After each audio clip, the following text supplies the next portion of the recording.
Hey, Closet Busters, come on and gather around. It's time once again to kick down those closet doors of life.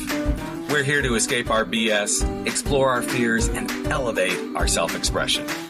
I'm your host, Rick Clemens, bold move expert and coming out coach, and I'm going to take you to the party, the pulpit, the wake, and back to the party of living your life uncloseted. So come on, grab hold of yourself and get ready to step out, step up, and step into living your truth as we explore more stories, tips, and tricks for living your life uncloseted. Now let's get to the show.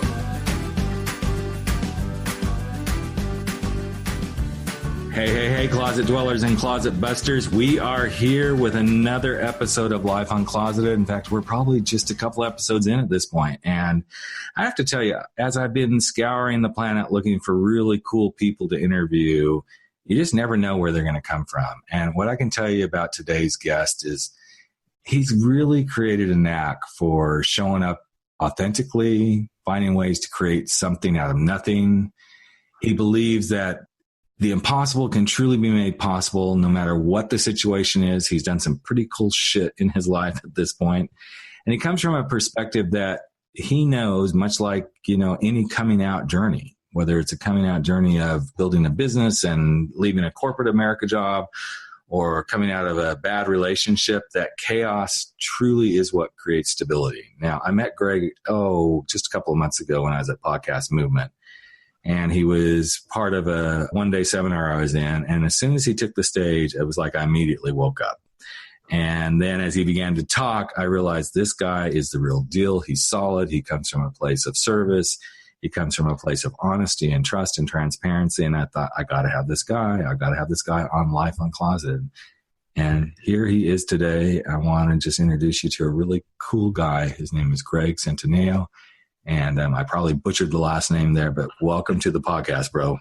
Hey, Rick. Thanks so much. No, you actually you did a great job in the last name, Centineo. So you're one of the few that hasn't butchered. Yeah, I guess it's a couple of years of Italian background that I did while I was in high school and college. So maybe that's part of it. Anyway, man, so I want to just kind of fill everybody in. You wrote it out through Hurricane Irma. So glad to hear that, man. But glad you're here today because we had a great conversation when we did the pre-interview on this. And let's just kind of dive in. You've done a lot of coming out of a lot of different kinds of closets in your life and your work. So why don't you kind of talk to us a little bit about the entertainment stuff or the business stuff you do? Because you really inspire people to go make stuff out of nothing. I'm going to let you kind of just pick up wherever you want to start this dialogue, whether it's in the entertainment industry or the business world. Why don't you dive in here, man? Yeah, man. Thanks. I look at kind of entertainment and business. It's all the same. And yep.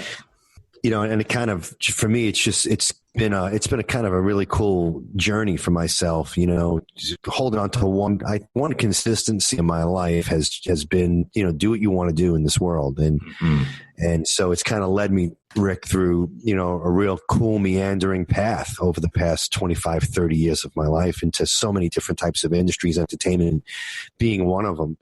But with the notion, I think, and always the core belief that, you can do anything in this world. If it's thought about and spoken about, then it can actually be, willed into existence. And so I've had really the privilege and almost the self-determined privilege to go ahead and do what I want to do and make ideas, happen in reality. And so it's been a great ride, entertainment wise and the other multiple industries that I found myself in over the past years. Yeah, well, and what I love about what you just brought up, Greg, is it's kind of the pinnacle of living your life uncloseted. It's like you've got to believe you can do anything you want to do in your life. If you don't believe in yourself first, and you don't believe that life is this beautiful, beautiful buffet table of you can eat from life anything you want to eat from it and create from life anything you want to create, then you're probably going to keep yourself pretty much buttoned up in your own personal closet of, life isn't meant to be lived the way I'm really wanting to live it. And then you kind of just crumple and die and you just kind of get through life getting by instead of living it to its fullest.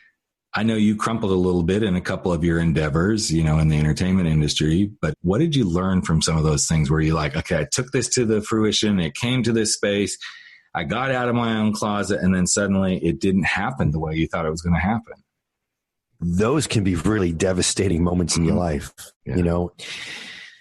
especially when you feel like, you've done everything you possibly could do to make it succeed, and it should have succeeded. And when it doesn't, it becomes almost like being T-boned, and completely unprepared for it, which I think the animation film Legends of Oz, Dorothy's Return, was that project for me. That was the killer, man. And that was the failure and I say present failure because I think we'll bring that back. Yeah. But that failure was the most difficult, Rick. It was something that I don't think I can ever really describe or have predicted to have. The aftermath, I would have been able to predict what have happened to me internally. I think my attorney, I don't think I'm sure he said this. I don't think he was kidding when he said it, but he made a statement to me a few months ago. He said, "Hey, it's good to have you back after 3 years." And I said, "What do you mean?" He says, "Well, I think you had post-traumatic stress." And I think the wounds, some of these failures, at least that failure for me was so devastating. I think it happens, Rick, when you really are passionate about something and you really throw yourself into something and your intentions are right, but that was a strange situation, man, as that, that was almost a 9-year project from start to finish. And I think if it would have failed at any other time, I would have been absolutely fine because we never really had any chance of succeeding in that project. But the fact that we kind of dragged that thing up the mountain right to the top and got it, the 4,000 screens, 41 territories overseas, $120 million, $32 million in prints and advertising. I mean, A-list cast, music, right. Come on, I can go on and on and on about all the achievements of that project that the teams succeeded at. And then you should have succeeded at some level, right? There should have been some success. And man, when that failed, bro, that just like a knife to the heart. I mean, everything that you'd seen and believed, and as you said, all that stuff that was there, it suddenly, wait, this isn't coming out the way we thought. And I think for a lot of us, when we think about doing something really big, making a bold move, doing that bold thing in our lives, we see it so clearly. We see, we may not know exactly how it's going to come together, but the heartbeat of it is what we see. It's the vision. We know we're going for it. And then when suddenly it doesn't start to play out the way we thought, it's like we don't know what to do with it. Because now this thing we've created or this move we've made, we're sitting here going, oh my God, what did I do? Why did this not happen the way I expected? And then we don't know what the next step really is. So take us kind of through, as that started to unravel. Your attorney said it's good to have you back after 3 years. It sounds like you kind of went on a little lost journey there for a while, trying to figure out what the fuck is next, right? Yeah, it's funny. After that, immediately after that, we launched Pulse, the Jackson hologram. So I want to say I kind of disappeared. I didn't. I still actually was involved in doing projects, but I was probably a quarter of the human being that I was prior to that release. I almost had I learned the principle of inertia. So going back to that moment, right? I'll get into the details of it, but I think I literally functioned and existed on inertia. I was moving with so much momentum for those 9 years that even though it failed, I still had inertia. I was still moving in forward motion, and it kind of carried me through. Yeah. And it's funny, I actually had even greater achievements in that project than I did in the other one, working at a 20% of my abilities. But I think, when you get hit with something like that, and it's such a surprise when it fails, there's a plethora of emotions and feelings and guilt. And I never thought guilt would have been associated with, even though no one did anything wrong, is just how, and the embarrassment of a failure like that. And then more importantly, what you thought and felt about its success, and it was, and expectations were managed correctly for years. So it wasn't like it was nothing was overpromised and underdelivered. It was underpromised and overdelivered, but still it was such a devastating effect for me. There were days I couldn't get out of bed. That's not my behavior. If you know me, I'm usually out of bed 7:15. I'm in the gym 8:15 till about 9:30, 10. And then right at it, my teams, know I jump in about 11 o'clock, quarter to 11. I was in bed till 11:30, couldn't get out. Wow. And it was really difficult. I couldn't even think about money. I couldn't think about business. I couldn't think about responsibilities. It was just almost like an internal implosion for me. And you wouldn't have known that necessarily by standing around me and talking to me. And what's interesting about what you're describing here, Greg, is so many people who've gone through we're just going to go to the sexual orientation coming out process. This is typical. These kind of feelings, emotions, and everything you're describing is exactly where they get. It's like, I don't even want to get out of bed. I don't want to face this. I don't want to believe that this is what I have become, what I've created. And then from the outside looking in, a lot of times we try to hide what's really going on. And as you said, a lot of people probably wouldn't have known unless you know Greg. I mean, bottom line, unless you really know Greg, you wouldn't know any of this was really happening. So then what was the turning point? What was the thing where you finally realized, okay, I got to come out of these four walls that are holding me in this space that are actually probably in some way killing you, so to speak? Yeah, it's something, I would say that every day, by the way, Rick. I would say, all right, I knew there was something wrong. I said, all right, Greg, you got to get up. And I'm a very strong personality, and internally, and I get a very strong mind. So, if you look at my history, right? I mean, I'm tenacious and my mind is strong. But Rick, I would say that every day when I get out of bed, I knew something was fucking wrong. And I go, you got to change this, man. And I tried and I couldn't. And so for the first time in my life, I had no control of something.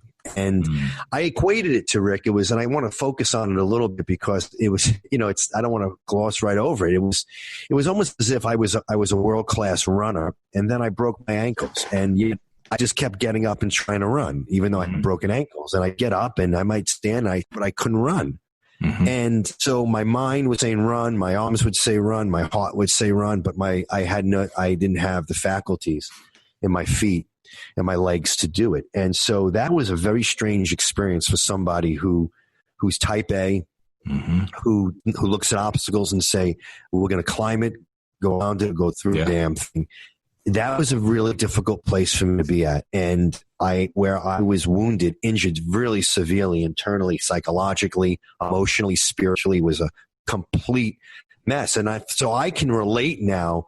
I have a different perspective on that when somebody says, hey, I can't get up, and I know what that means. I tried and I could not function. And so I didn't know if I ever would get up, man. And, one of the greatest wisdoms, proverbs I've ever heard in my life, whether it was from Confucius or Socrates or Solomon, but it was a great line that I never forgot. It was, just defines righteous and wicked in a way that you would never define it, right? Like, don't drink, don't smoke, don't dance, don't have sex before marrying, all that shit. No, this was a real simple. This was completely off that target. It said the righteous person, right, and the wicked are judged on one thing, really one thing alone. It said the righteous will fail 7 times and the wicked will fail once. And the difference between the two was one would get up and one would choose not to get up. And so the single failure meant you never got up and tried again. And so the embracing of failure as a big part of life, and then fear of failure, of not getting up to try again, would be absolutely depicted as evil. Yeah. So go ahead and go smoke, go drink, go do whatever you want, because that's a proverb, man. It's not about that. It's about, will you get back up, dust yourself off, and try again? Now, the righteous, it said, failed 7 times, kept failing and getting back up and dusting off. And so, I would say that I would live by that motto until I got fucking shot in the legs, bro. And I tried to I couldn't get up, man. I didn't want to get up after a while. I didn't want to come out of my bedroom. I don't want to come out of my loft. Yeah. I just wanted to make nothing exist anymore. And that's pain, man, right? So it doesn't matter what deep pain. So, for the audience, our audience out there, it doesn't matter what causes the pain. It's real pain, right? And you feel like you just can't get out of bed. And even you feel like I didn't even, believe it or not, I wasn't suicidal in this, but I did question, what the fuck do I even want to be here for? I mean, do I really want to go on? Do I really want to get back into the game again and do that? I don't want to even get involved in this anymore in life. It was really that deep. So I don't want to minimize it for myself because it took me almost 3 years to recover. And by the way, during that process of recovering, I didn't know I was recovering. I just thought I was fucked up. Yeah. And I might never, ever recover. And that's living with that psychological thought was scary for me, Rick. Well, I think what you're bringing up here, Greg, though, is that awareness of, I know this may be forever, but yet I don't know what to do. I don't know where to go. And I believe, having gone through this myself, that these are the moments that without going to that depth, you'll never see the light. You can't get past this, because if you just go, well, then push through it, which is the nature. You and I are a lot like, it's like, go, just get through this, and then when you realize you can't, you're not, there's a lesson being given to us in that moment of, okay, it's time to quit pushing through. You need to be here. You need to be experiencing this. You need to feel what's happening here, because this is the thing that's going to take you to the next space. But until we can get through that lesson's going to keep coming back to us. And for every one of us, it's going to be different. I mean, for you, it was 3 years. For me, it was a good, probably, 13 years of marriage that I was like, okay, I've got to get through this lesson of figuring out how to come out and how to be who I'm meant to be. And that translated into, now I get to do a lot of really cool stuff that I didn't think I'd ever be doing, nor was it even on the freaking radar. None of this was on the radar. Yeah. My radar was having a steady job, having a nice home, maybe 2 homes, driving nice cars, having a great wife, great kids. That was it. Until I realized the lesson was going to come, and that lesson was going to be hard. It was going to be painful. It was going to be my truth showing up. And then you step through and it's like, wow, thank you, God, universe, whatever your belief system is, for showing me the way, that this is what it is. This is about stepping out and stepping into that beautiful place of ripping the closet doors open and saying, this is how I'm going to be here. So once you started coming through the shadows of the darkness, so to speak, and I'm going to give everybody a little insight, Greg's also a pastor. He's been through this. So there's a lot of other stuff behind him that, you hear that and go, well, then why couldn't he just get through this? Put all the faith and everything in place. Well, just because that's what you've done doesn't mean it's any easier, man. So as you started to come through it, what was the thing that really started to pull you out of the dark?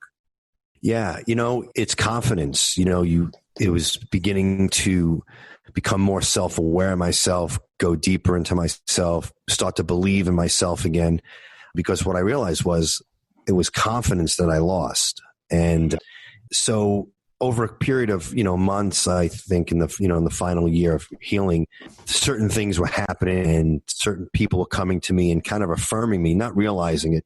And I started to believe in myself again. And there was one particular moment. And so I won't say to you that there was one thing that happened, but there was one thing that happened in a particular moment. But I think I had already internally have been healing, scab ripped off, scabbed again. And I was at a point now where I had an individual call me and he kind of was rude and, condescending about something. And he was wrong. But that happened to me over the course of 3 years. It would send me into a downward, tailspin. Right. And it started to again when he did it, and that doesn't usually happen to me post this failure. Right. But it would. So as I hung the phone up, I started to do my downward spiral, and all of a sudden I stopped. And I remember going, wait a minute, freak him, man. Are you kidding me? Exactly. I got him back on the phone. I said, let me tell you, I did what I typically would. I blasted him. And when I hung up the phone with him, he completely changed his tone. But the difference was when I hung up that phone, I felt something. I felt I was back. Like it wasn't fabricated, Rick. I was back. And it was, I had fabricated that over the period of 3 years, thinking I was back at times, but I wasn't. But this time I was back. And that was the turning point for me. And then I realized, wow, I think this is real now. I don't think I'm going to regress. And I didn't. And I remember saying to Jules, you met Jules at the event. Jules and I have been together for about 5 years, but we've worked together for almost a decade. I used to say to her during the process of going through this that I said, if this doesn't kill me, I'm not sure it's not, but if it doesn't, the great philosopher Descartes, when he said, if it doesn't kill you, it'll make you stronger. Absolutely. Well, I got to tell you, man, I now, through experience, have lived that. And it didn't kill me. And I am stronger than I was then. And for some of you out there that know me, some of you are shaking your head going, oh, shit, that's all we need now. If he's stronger than he was. Right. But that's what happened. You know what I mean? And that's what happened this time to me. I came, and that was the turning point for me. And it's been tremendous from that point forward.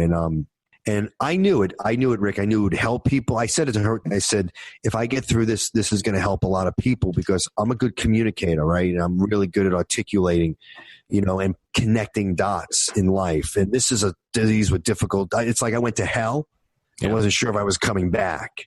And I got back, and I have a little bit of a message, that I can share with people that it's. Well, I'd say it's more than just a little bit of a message. I mean, one of the things that I just heard you say that was so powerful is this confidence piece.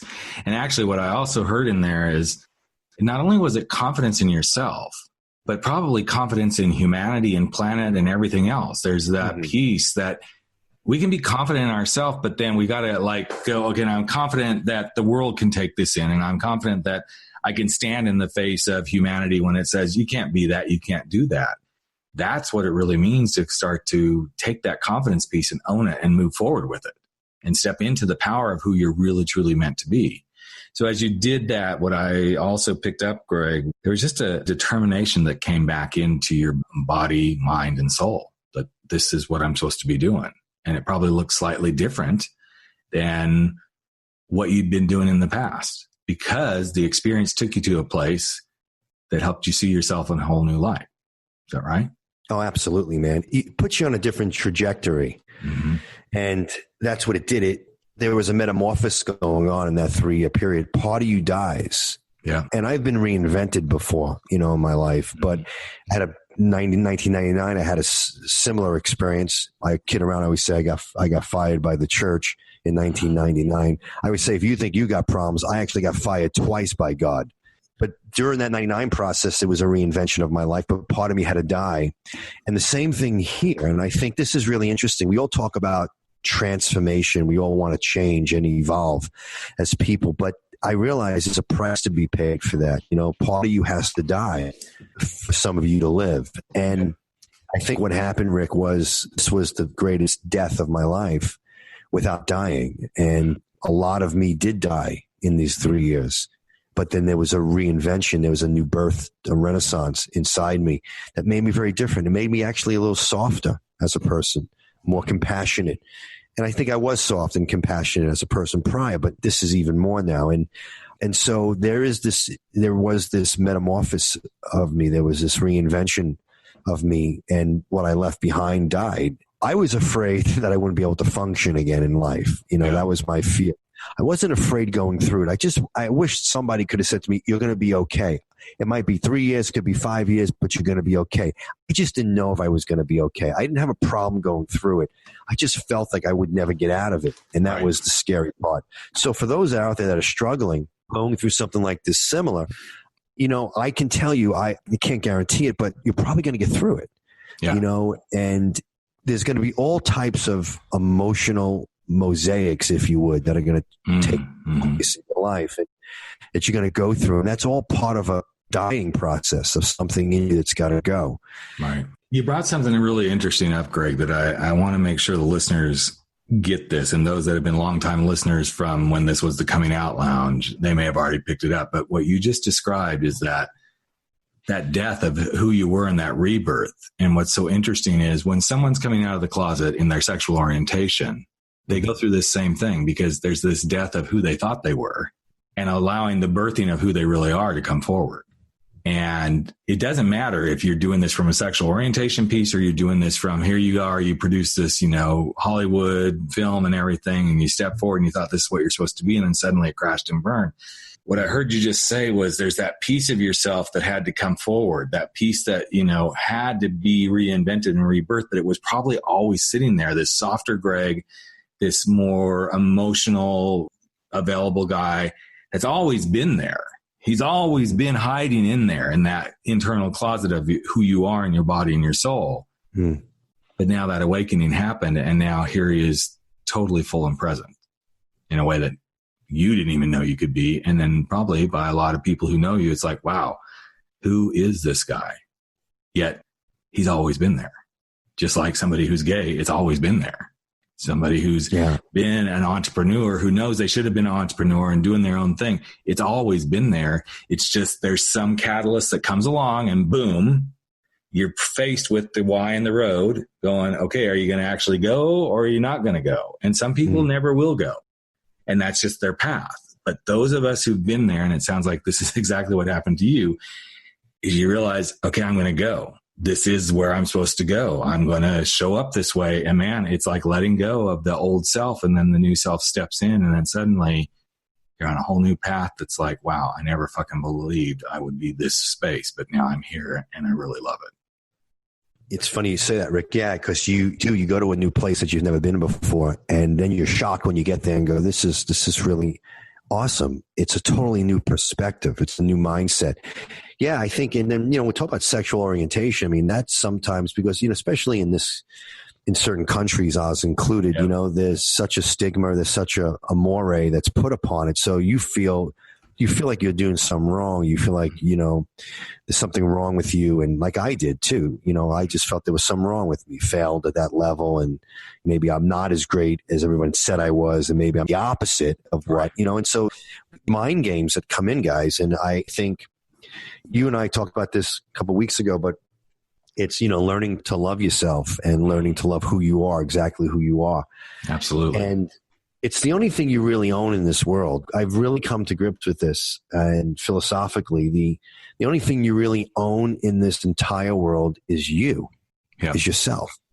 And that self, that you, exactly the way you are, sexual orientation, it doesn't matter. That's what has to come out. Mm-hmm. That's what has to live. And it doesn't matter. I know it's easier said, but it doesn't matter what others think, because you become the prisoner. Mm-hmm. You literally become the prisoner if you depend on what others think about you. Absolutely. And it becomes such a chore. It becomes a work in and of itself to live for what others think. And I'm not saying there's not anything wrong with living for others. There's a fine line here on how you live for others. But when we sacrifice self to go live fully for others, it's no wonder then that bitterness and depression and everything starts to show up, because we're not letting ourselves be who we're meant to be in the world. And then suddenly we wonder, how did I get here? Well, a lot of times it's because every bit of standard is judged against what other people think instead of what we think, what we believe. We all have our own value system that we can stand in. And again, doesn't mean you can't do the fine line of walking with others. I think we can't do this without others. Number one, you and I both know this. Mm-hmm. But if we go fully in and our life is all about someone else, then we're just a shell of a person. That's all it is. We're a shell walking around living by other people's standards. And then we have the worst things happening in our lives because we can't be who we're meant to be. It's that simple. So as you stepped forward, Greg, here's something I also heard, and you and I kind of talked about this a little bit. I know for you, it was about realizing that in order to go have an impact in the world, you have to be able to change the world, but change the way you experience the world yourself. Mm-hmm. You know, that's a big thing for you, is you started to see that I really want to change the way I experience the world rather than just let the world change me. Yeah. There's so much going on in the world that we live in, and there's so much negativity, but there's really not that much negativity. Mm-hmm. If you listen to the sources that are out there, all you hear is negative. I don't watch the news, Rick. Yep. Ever. If I happen to be surfing through channels and I have to go through 512, 25, I can't push the channel control fast enough. I don't even want to hear the frequency of the news because it's down, period. And so, I walk away from negativity. Yeah. I walk away from these concepts that everything is bad, everything is negative, and it's a harsh world, and it's really not. I mean, on a regular basis, nothing happens bad around us. Mm-hmm. Think about that, right? Mm-hmm. So, well, it's not bad until we label it as bad. That's the thing. I mean, it's kind of like, one of the metaphors I always use when I'm working with clients is, so let's think about this. You're born, and that first time that you're exposed to something out in a park that's kind of it's this shape with all these different things going different ways, and there's these other little things that are hanging off of it. If nobody tells you that that's a tree, you don't know what it is. But as soon as we put the label on it, then it becomes something. And the perception of whether something is good or bad is only when we put the label on it. I know people who can see things that are going on in our world right now, and they're like, yeah, it's not bad. It's just, it is what is. It's happening, and it's part of the metamorphosis of where we are as a planet and a society. And if you get hung up on the good and the bad, then boom, you're in the story. You're in the story that now this is bad. And I know a lot of the work that you do with, businesses and leadership and stuff like that, you probably come across this all the time. Oh, we're in a bad spot, Yeah. And it's so true, man. It's all mindset. It's all how you view it. And that's why I kind of eliminate negativity, not reality. I eliminate BS negativity. So so it goes from I'm going to change the world to I'm going to change how I experience the world. That's a huge shift. A huge shift. Huge shift, And, there's one of my favorite songs, and I didn't realize this. I was jogging a few weeks ago, and I had it on my headsets. It was Louis Armstrong's "It's a Wonderful World." And I'm listening to the lyrics to that, and I've heard it, 100 times, 200 times. But as I'm listening to it, I'm thinking either this guy is on drugs. Like, listen to his perspective of the world. And I stopped running dead in my tracks, and I thought, oh my gosh, it was his mindset.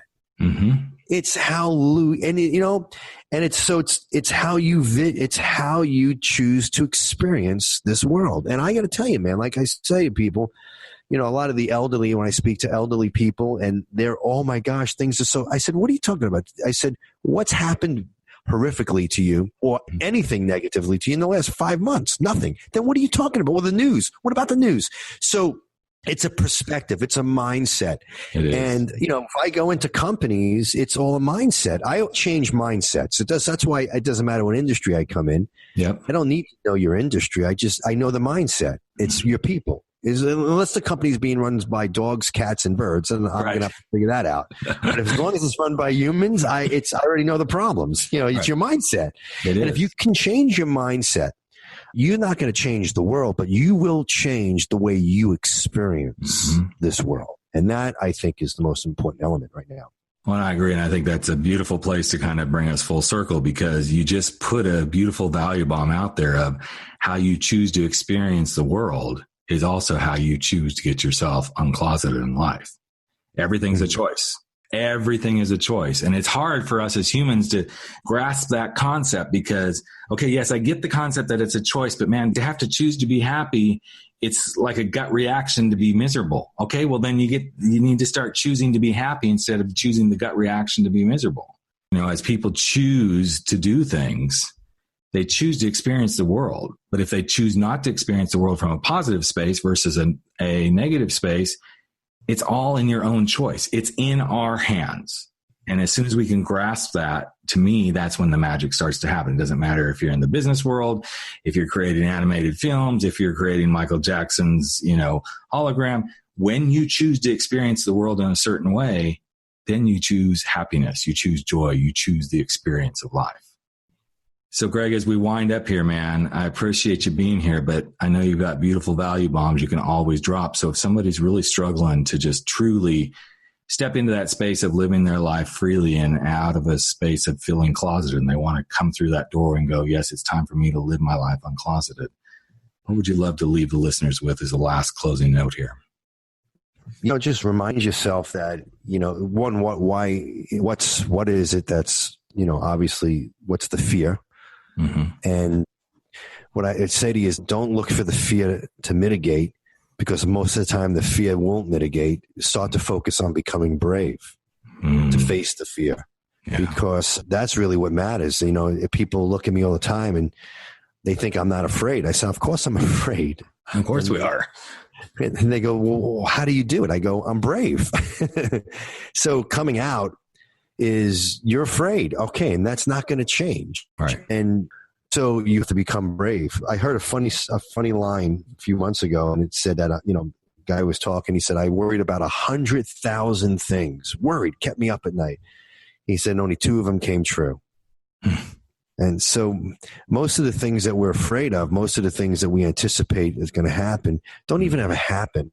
And yet they paralyze us from doing what we have to do. So the greatest fear, I would say this in leaving, that's one thing that I would say. The second thing that I would say that's more important is the one thing you should really fear and I fear this more than anything in the world, this is my greatest fear, and I do everything on a daily basis not to allow this fear to come true. Here it is. I don't want to live my life and at the end of it have regrets, because there's no way I can ever alter those regrets. And so if you're meant to do something and you're not doing it right now, you don't have to, by the way. It's amazing. It's such a free world. You don't have to, but you'll live the rest of your life. And then at the end of it, you will have a regret and you'll never be able to go back and change it. So that's what scares me to death. And that's what drives me every day to be who I am and to continue to journey inside, become more authentic, self-aware, and live who I am. That's awesome, bro. I'm so glad we connected, man. I'm so blessed to have had you be one of the very first guests here on Life Uncloseted. And I love your message. We'll have everything about Greg up on the show page. And if you need some inspiration for your business or other things, go check him out. You won't regret it. You won't regret it at all. So thanks so much, brother, for being here. My pleasure, man. Thank you for having me. And that's it. That's a wrap. Another episode of Life Uncloseted has come to an end. But don't worry, we'll be back in just a couple of days with another episode with new guests, new tips, new tricks, new wisdom about how you can go live your life uncloseted. And you know what? A lot of people out there may not even know we exist. So if you feel so compelled, share us. Tell people about it. Give us a rating and review on iTunes. Share it from your phone. Wherever you can, spread the word, because the more people that we reach, the better the planet will be when everybody is living their life uncloseted. I'm Rick Clemens, the host of the show, that big, bold move expert, and that guy that constantly wants to help people step out, step up, and step into living their life uncloseted. Have a great couple of days, everyone, and we will be right back with you very, very soon. Take care.